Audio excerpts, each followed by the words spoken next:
Hello दोस्तों, welcome to my YouTube channel commerce. आज हम बात करेंगे कॉर्पोरेट अकाउंट में जो कैपिटल रिडक्शन चैप्टर हमने स्टार्ट किया है उसके पार्ट 2 के बारे में। इसके पहले के वीडियो में हमने देखा कि कैसे कैपिटल रिडक्शन कंपनी जो है वो कर सकती है, which are the methods of reducing capital, which are the step need to be followed by company and so on. आज के इस वीडियो में हम बात करेंगे कि कैपिटल रिडक्शन जो है उसके लिए कौन कौन सी जनरल एंट्रीज करनी पड़ेगी, कैपिटल रिडक्शन अकाउंट का स्पेसिमेन कैसा होता है और बैलेंस शीट यानी कि वर्टिकल बैलेंस शीट जो बनानी पड़ेगी उसका स्पेसिमेन कैसे होगा। तो आज के वीडियो में हम वो डिस्कस करेंगे। तो वीडियो शुरू करने से पहले अगर आपने मेरे चैनल को अभी तक सब्सक्राइब नहीं किया है then please subscribe my channel, hit the bell icon to get the notification of my latest video and like my video.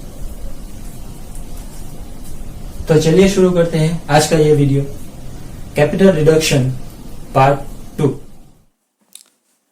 Welcome friends. Now let's start corporate accounting capital reduction, that is internal reconstruction part 2। इस video में हम देखेंगे journal entries, specimen of capital reduction account and balance sheet. Capital reduction के part 1 में हमने देखा कि capital reduction के रीज़न कौन कौन से थे, मेथड कौन कौन सी। Now in this video let's start with journal entries used in capital reduction.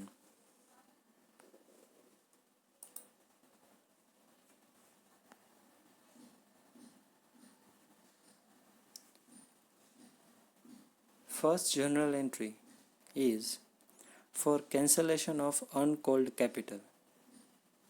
Say for example, company having a share capital or equity share of rupees 100 and 70 is paid up, in which 30 rupees still uncalled. Now this 30 rupees is cancelled by the company. Then journal entry is like share capital account debit to share capital account। जो debit होगा वो होगा पूरे 100 rupees से, यानी कि 100 में से जो 70 है वो अमाउंट तो 70 जो है वहाँ पे लिखी जाएगी डेबिट साइड, और क्रेडिट साइड जो है वो 70 रुपीज़ अमाउंट लिखी जाएगी। उसका मतलब क्या हुआ कि पहले जो 100 रुपीज़ के शेयर थे वो अब हो गए हैं 70 रुपीज़ के, because 30 rupees uncalled capital is cancel by the company. Second general entry is for return of capital, when company return its capital to share holder. Then there is 2 entry. First, share capital account debit to sundry shareholders account with the amount to be returned, यानी कि से for example company share holder को 10 rupees का face value जो share है वो 10 rupees में से 5 रुपीज़ रिटर्न कर रही है। देन वो 5 रुपीज़ जो है वो यहाँ पे लिखे जाएंगे। और दूसरी एंट्री जो है वो शेयर होल्डर को पेमेंट करने के लिए है, तो वो होगी sundry share holders account debit to bank account, यानी कि जो पेमेंट हमने शेयर होल्डर को किया वो अमाउंट यहाँ पे हम लिखेंगे। Then after entries for writing off capital which is lost. अब जब कंपनी लॉस मेकिंग है, एक्यूमुलेटेड लॉस कंपनी के पास है, तो वो राइट ऑफ करने के लिए कंपनी अपनी कैपिटल जो है वो रिड्यूस करेगी। तो उसके लिए कौन सी जनरल एंट्री करनी पड़ेगी वो देखते हैं। उसमें फॉर रिड्यूसिंग शेयर कैपिटल एक जनरल एंट्री हमको करनी पड़ेगी, that is share capital account debit to capital reduction account. यहाँ पे हम कैपिटल रिडक्शन अकाउंट ओपन करते हैं और शेयर कैपिटल जितनी रिड्यूस हम कर रहे हैं उसको कैपिटल रिडक्शन अकाउंट की क्रेडिट साइड हम लिखेंगे। देन आफ्टर अब कैपिटल रिडक्शन अकाउंट की क्रेडिट से हमने शेयर कैपिटल जो है वो लिख दी। अब उसके सामने यानी कि वो शेयर कैपिटल की अमाउंट के सामने हम क्या क्या राइट ऑफ कर रहे हैं, कौन कौन सी चीज़ें जो है हम राइट ऑफ कर रहे हैं, लॉस हो गया, डिप्रिशिएशन हो गया, वो सब भी जो है वो कैपिटल अकाउंट की डेबिट साइड हमको लिखना है। तो उसके लिए हम कह सकते हैं फोर्थ एंट्री यहाँ पे है, that is for utilizing credit balance of capital reduction account. तो वो एंट्री कैसे होगी? Capital reduction account debit to P&L account जो लॉस राइटिंग रिटर्न ऑफ हम कर रहे हैं, then to preliminary expense account to debenture discount account. ये दोनों क्या है? अगर फिक्टिशियस असेट्स रिटर्न ऑफ हो रही है तो भी ये हम लिखेंगे यहाँ पे। Then after to investment account to stock account to plant and machinery account and to other assets account. और ये सब क्या है? For writing down over valued assets, यानी कि सिर्फ फॉर एग्जांपल इन्वेस्टमेंट की ज़्यादा वैल्यू हमने बता दी थी, अब वैल्यू कम करनी है तो वो इन्वेस्टमेंट की जो कम वैल्यू हम कर रहे हैं वो यहाँ पे लिखेंगे। स्टॉक ओवर वैल्यूड था तो उसकी जो एक्चुअल प्राइस है जो घट गई है तो वो जो रिड्यूस प्राइस है वो भी हम यहाँ पे लिखेंगे। से फॉर एग्जांपल 15,000 का स्टॉक बैलेंस शीट में बताया गया था लेकिन एक्चुअल वैल्यू कितनी थी? 10,000 रुपीज़। तो 5,000 जो ओवर वैल्यूड है वो 5,000 ओवर वैल्यूड जो है यहाँ पे लिखी जाएगी। Then after to goodwill account to patent account, ये सब क्या है? That all are intangible assets written off. Goodwill की ज़्यादा वैल्यू बता दी गई थी, पेटेंट की ज़्यादा वैल्यू ओवर वैल्यूड थी, तो वो ज़्यादा ओवर वैल्यूड जो हमने लिखी थी वो यहाँ से हम राइट ऑफ करेंगे। Then after fifth entry is when creditors and debenture holders forgo their claims. Creditors या डिबेंचर होल्डर ऐसा कहते हैं कि हमें जो हमारा क्लेम है, क्रेडिटर्स ऐसा बोलेंगे कि हमें 50,000 रुपीज़ जो लेने थे फॉर एग्ज़ाम्पल, उसमें से आप हमें 30,000 रुपीज़ ना दे तो चलेगा। अगर ऐसा कोई क्रेडिटर कहता है then it is a benefit और गेन टू कंपनी को वो रुपीज़ पे नहीं करने पड़ेंगे। या फिर डिबेंचर होल्डर जो है अपना इंटरेस्ट वो वेव कर दे या फॉरगो कर दे। डिबेंचर होल्डर ऐसा कहे कि ये इंटरेस्ट जो इस साल का है वो हम नहीं लेंगे, तो ये भी कंपनी के लिए गेन हुआ। तो उसके लिए जनरल एंट्री कौन सी होगी? उसके लिए जनरल एंट्री होगी creditors account debit accrued debenture interest account debit to capital reduction account. ये कंपनी को गेन हुआ है, कंपनी को फ़ायदा हुआ, इसलिए कैपिटल रिडक्शन अकाउंट की क्रेडिट साइड हम ये दो चीज़ें लिखेंगे।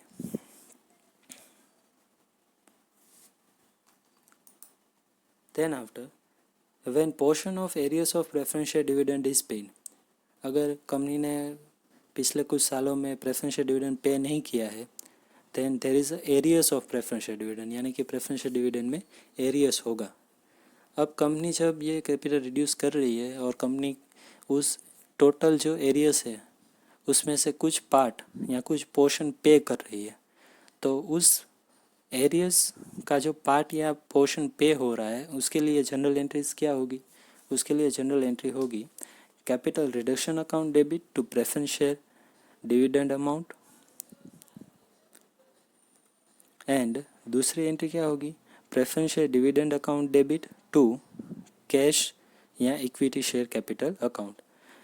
चाहे तो कंपनी प्रेफरेंस शेयर होल्डर को डिविडेंड के रूप में कैश दे सकती है, या चाहे तो कंपनी, अगर कंपनी को ऐसा लगता है कैश नहीं देना है तो कंपनी जो है वो कैश के बदले में इक्विटी शेयर जो है वो भी दे सकती है। तो यहाँ पे हमने दूसरी जनरल एंट्री क्या की? Preference dividend account debit to cash slash equity share capital account, चाहे वो कैश दे या फिर इक्विटी शेयर दे। उसके बाद seventh is for transfer balance of capital reduction account to capital reserve account. अब ये क्या है? जब कैपिटल रिडक्शन अकाउंट हमने ओपन किया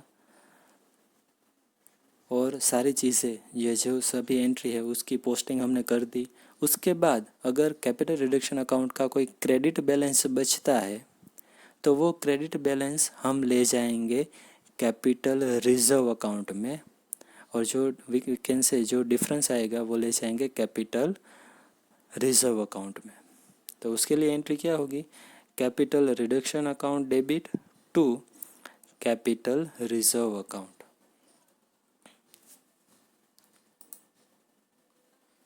तो ये थी कुछ जनरल एंट्रीज जो कैपिटल रिडक्शन का हम जब प्रैक्टिकल सम करेंगे तब हमें यूज़फुल होगी। तो ये एंट्रीज जो है आप लिख सकते हैं, इसका स्क्रीनशॉट ले सकते हैं।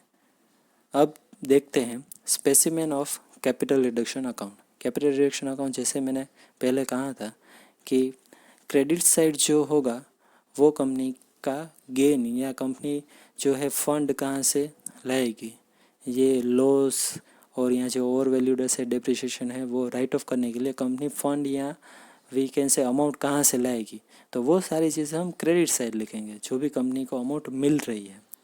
और कैपिटल रिडक्शन अकाउंट की डेबिट साइड हम क्या लिखेंगे, जहाँ पे कंपनी वो अमाउंट यूटिलाइज कर रही है वो सभी चीज़ें हम कैपिटल रिडक्शन अकाउंट की डेबिट साइड लिखेंगे।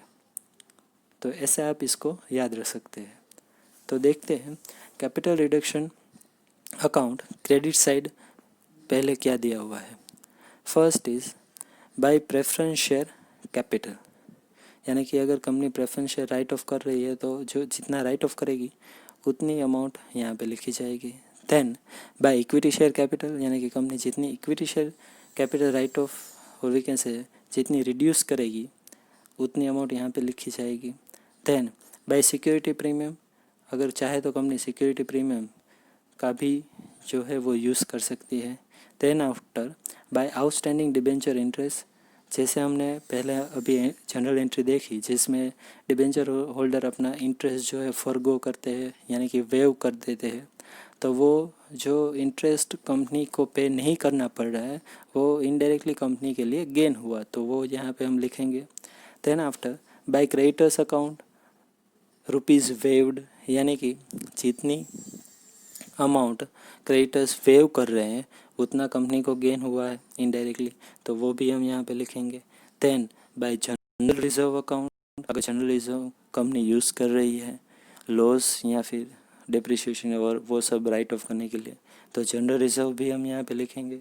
और by profit and loss account, if company has a credit balance of profit and loss, that means if company has a profit, तो वो भी हम कैपिटल रिडक्शन अकाउंट की क्रेडिट साइड लिखेंगे।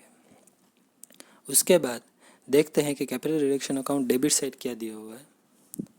First is to P&L account debit balance, यानी कि company के जो लॉस है डेबिट बैलेंस है P&L। To intangible assets account, that is goodwill, patent, trademark etcetera, अगर वो राइट ऑफ कर रहे हैं तो वो लिखेंगे। Then after to fictitious assets account, यानी कि प्रिलिमिनरी एक्सपेंस हो गया, डिबेंचर डिस्काउंट हो गया एक्सेट्रा, वो सब लिखेंगे राइट ऑफ अगर हम कर रहे हैं तो। Then after to current assets account like stock, debtors, bills receivable etcetera, अगर वो राइट ऑफ कर रहे हैं उसकी अमाउंट रिड्यूस कर रहे हैं तो वो यहाँ पे लिखेंगे। Then after to fixed assets account like land and building, plant and machinery etcetera. Then to preference dividend account, ये प्रेफरेंस डिविडेंड जो प्रेफरेंस डिविडेंड एरियस था उसमें से हम जो पार्ट या पोर्शन जो है वो पे कर रहे थे, तो ये वो प्रेफरेंस से डिविडेंड की अमाउंट रहेगी।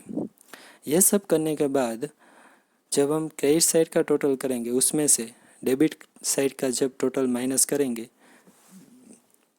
अगर कुछ फिगर हमें मिलता है यानी कि कुछ डिफरेंस की अमाउंट रहेगी, तो वो डिफरेंस की अमाउंट जो है वो कहाँ पे ट्रांसफ़र करेंगे, वो ट्रांसफ़र हम करेंगे टू कैपिटल रिजर्व अकाउंट, तो वो चली जाएगी कैपिटल रिजर्व अकाउंट में। तो ये थे specimen of capital reduction account. Hope you can understand.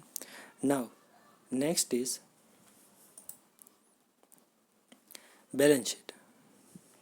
Okay, after calculating the capital reduction और कैपिटल रिडक्शन के सारे एडजस्टमेंट हम जब कर देंगे तब आपको प्रैक्टिकल सम में पूछा जाएगा और ये भी मेंशन होगा कि that prepare a new balance sheet.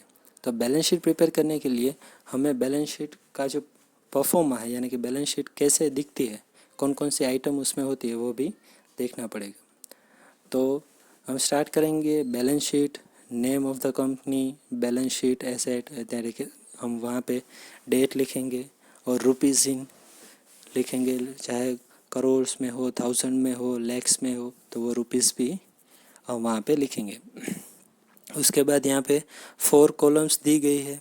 First is particulars, then note number, then figure as the end of current reporting period, then figure as the end of the previous reporting period.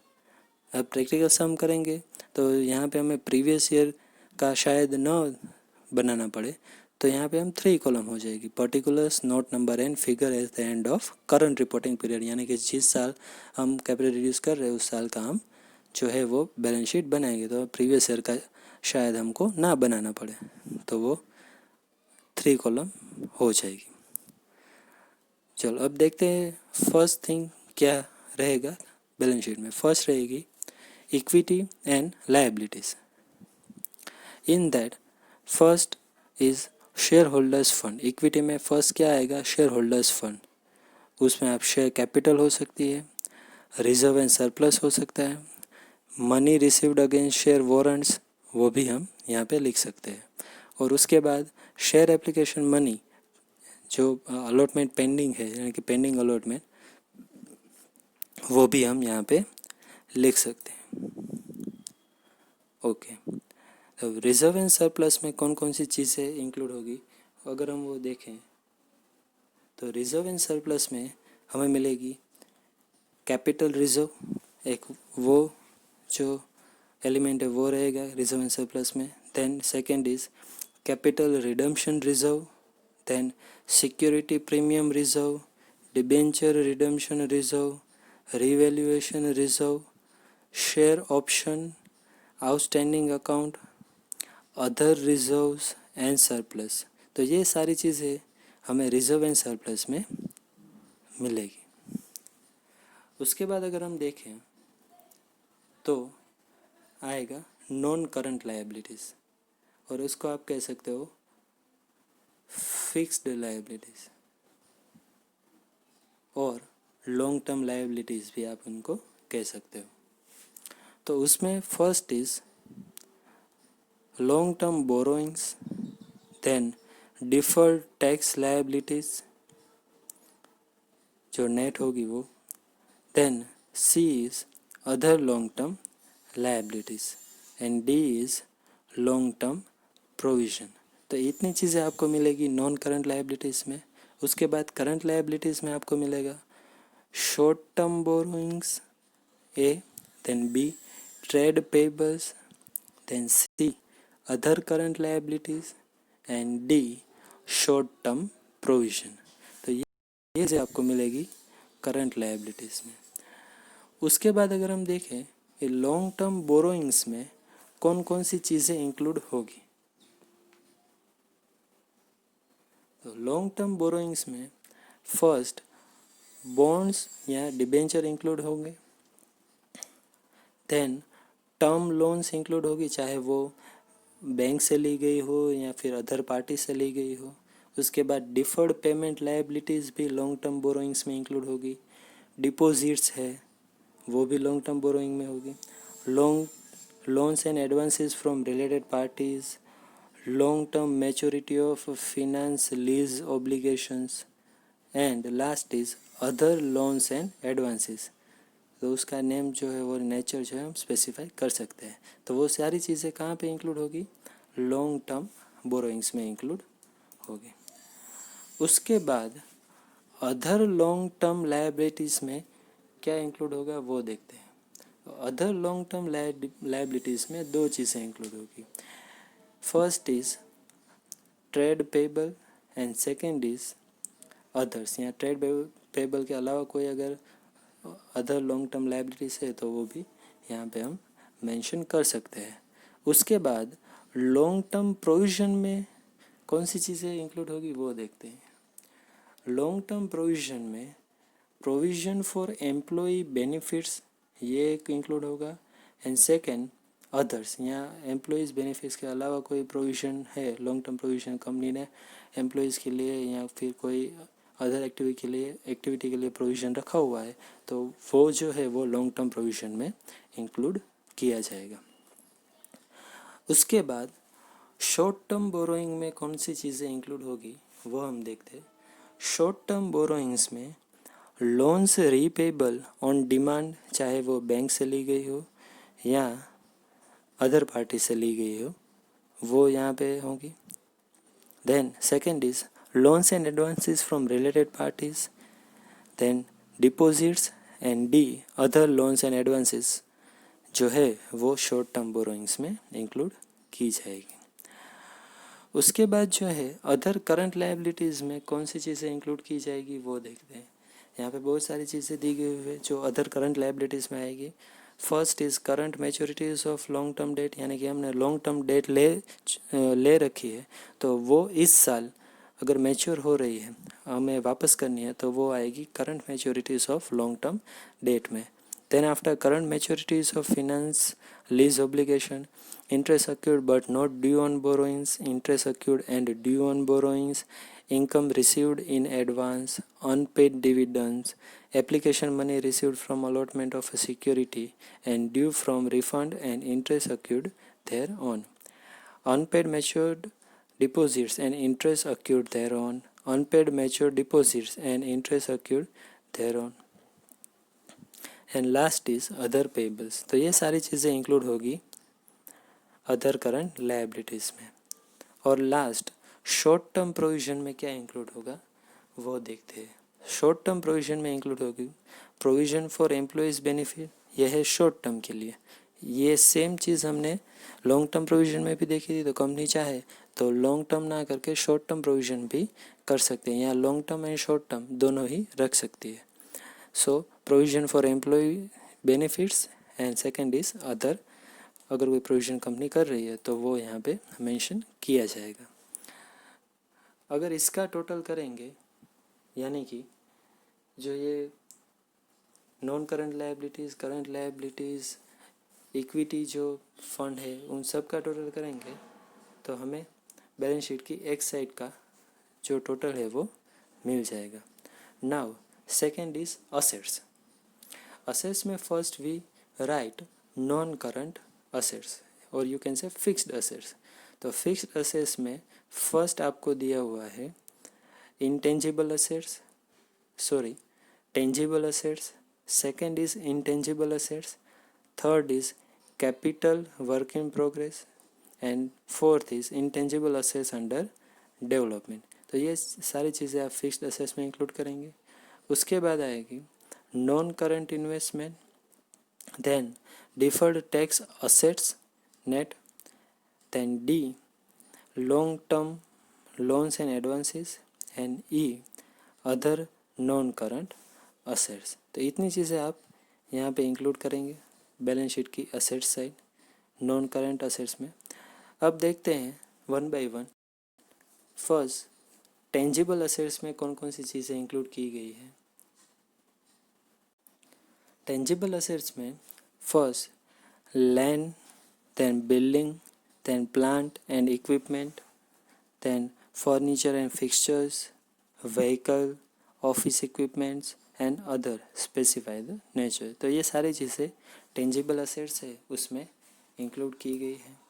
उसके बाद intangible assets में कौन सी चीज़ें include की गई है तो उसमें फर्स्ट है goodwill, then brand, trademarks, computer software, masthead and publishing titles, mining rights, copyrights and patents and other intellectual property rights, service and operating rights, then recipe, formula, model, recipe, formula, model, design, prototype, then license and franchises and other specify the nature. ये सारी चीज़ें जो है वो intangible assets में include की गई। उसके बाद नॉन करंट इन्वेस्टमेंट में कौन सी चीज़ें इंक्लूड की गई है वो देखते हैं। उसमें फर्स्ट है investment property, investment in equity instruments, investment in preference share, investment in government or a trust security, investment in debentures or bonds, investment in a mutual fund, investment in partnership firm, and last is other non current investment if any। तो ये सारी चीज़ें non current investment में जो है include की जाएगी। Then after long term loans and advances में क्या इंक्लूड किया जा रहा है वो देखते हैं. In that first is capital advance, then security deposits, loans and advance to related parties, like giving the details thereof, and last is other loans and advances. ये सारी चीज़ें long term loans and advances में include की जाएगी. And last other non current assets में क्या include किया जाएगा. In that first is long term trade receivable, if there then it is included in non current assets including trade receivable on deferred credit terms. And second is other specify the nature, अगर कोई है तो वहाँ पे non current assets में include किया जाएगा. उसके बाद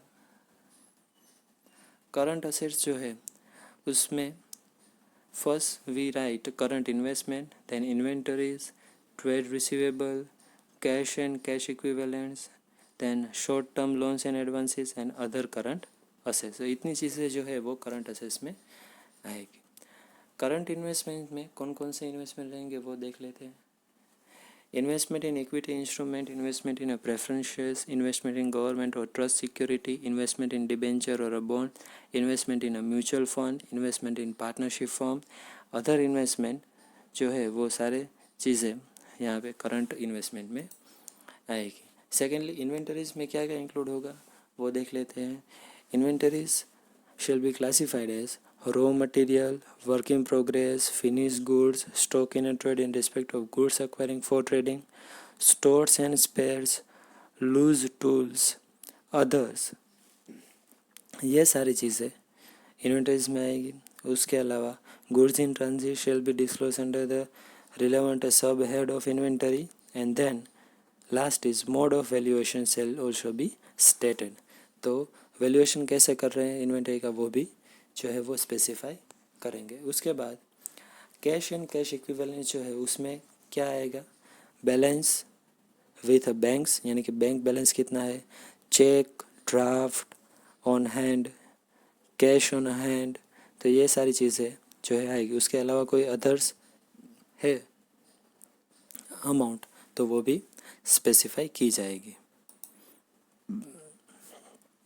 उसके बाद short term loan and advances में क्या आएगा, तो उसमें दो चीज़ें आएगी. Loans and advances to related parties, जो इसकी डिटेल हमको देनी पड़ेगी.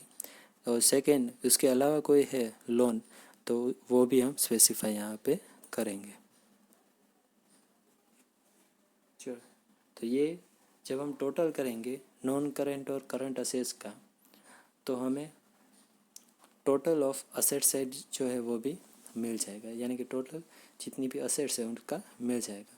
तो हमारे पास दो टोटल हो जाएंगे, एक इक्विटी और लायबिलिटी फंड का और ये असेट साइड का. तो ये दो टोटल जो इक्वल जब होंगे तब हम कह सकते हैं कि हमारी बैलेंस शीट जो है वो स्टेटिस्टिकली सही है, यानी कि जो फिगर है वो जो है वो राइट है, ये हम कह सकते हैं.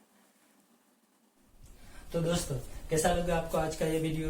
इस वीडियो के रिलेटेड कोई डाउट है, कोई क्वेरी है तो आप कमेंट सेक्शन में मुझे बता सकते हैं. मैं उसका आंसर देने की पूरी कोशिश करूंगा. इसका जो पार्ट 3 होगा, यानी कि कैपिटल रिडक्शन पार्ट 3 में हम प्रैक्टिकल प्रॉब्लम जो होगी उसको सॉल्व करेंगे और एडजस्टमेंट कौन कौन से होते हैं प्रैक्टिकल प्रॉब्लम में वो भी देखेंगे.